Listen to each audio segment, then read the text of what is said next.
In most of the 20th century, drinks around the world were actually quite simple: water, tea, coffee, and soda. If you were tired, you drank coffee. If you were thirsty, you drank water. But almost no one really thought about a question. Could there be a drink specifically designed for tired people? The answer to that question came from two people who, under normal circumstances, would never have met. One was struggling in the lower strata of society in Thailand. The other was working in a European office doing marketing. They had no shared culture, no shared language. Yet together they would eventually create a global brand worth tens of billions of dollars. That brand is Red Bull GmbH. The story begins in Thailand. In the mid-20th century, there was a man named Chaleo Yoovidhya. He was born into a very poor Chinese Thai family, with no prestigious background and no higher education. He worked a variety of low-level jobs, selling medicine, running errands, doing small business. His life had none of the startup legend aura. In fact, it looked much more like that of countless ordinary people. But it was precisely this experience that made him understand one thing very clearly. There was a group of people in society who were constantly exhausting their physical energy: truck drivers, construction workers, dock laborers. They didn't have time to drink coffee, nor the luxury to rest. What they needed was not enjoyment, but something to help them keep going. So Chaleo began working on a product, a drink that could quickly boost alertness, that was cheap, convenient, and could be consumed anytime. It didn't need to be elegant or visually appealing. It just needed to work. Eventually, he developed a drink called Krating Dang, which translates roughly to Red Bull. It was very sweet, somewhat medicinal in taste, packaged in small bottles, inexpensive and effective. It quickly became popular among Thailand's working class as a kind of functional supplement rather than a regular beverage. At that stage, the product's positioning was extremely clear. It was not for white-collar workers or young trend seekers. It was a tool for people who needed to stay awake.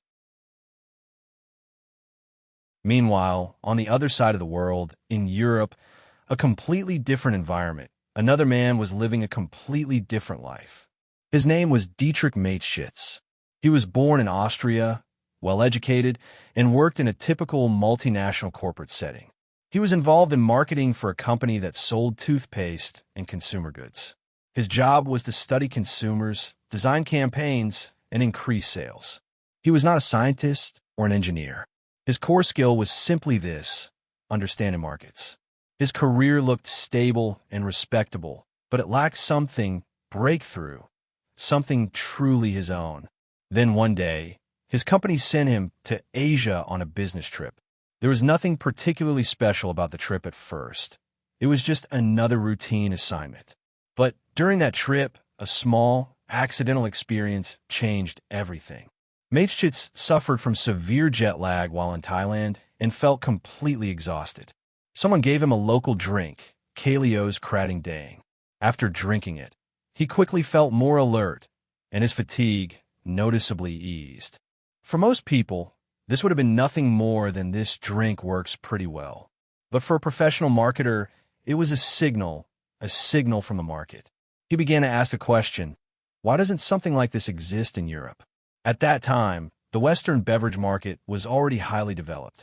Coca-Cola and Pepsi dominated, and coffee culture was deeply ingrained. But all of these beverages shared one thing in common. They were not designed for function, but for taste and enjoyment. There was no drink that explicitly told consumers, "I exist to keep you awake and give you energy."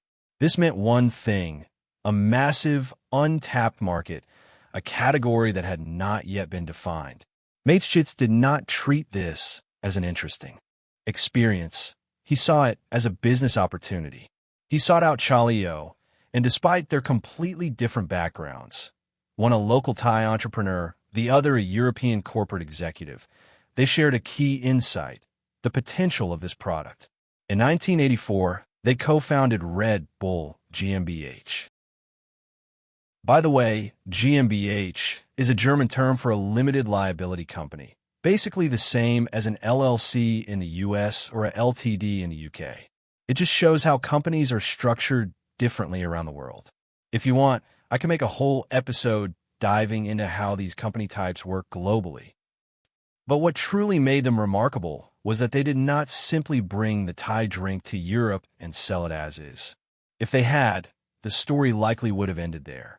What made the company successful was a series of deliberate reconstructions. First was product reconstruction. The original Krating Dang was too sweet and too medicinal for European tastes, so they adjusted the formula.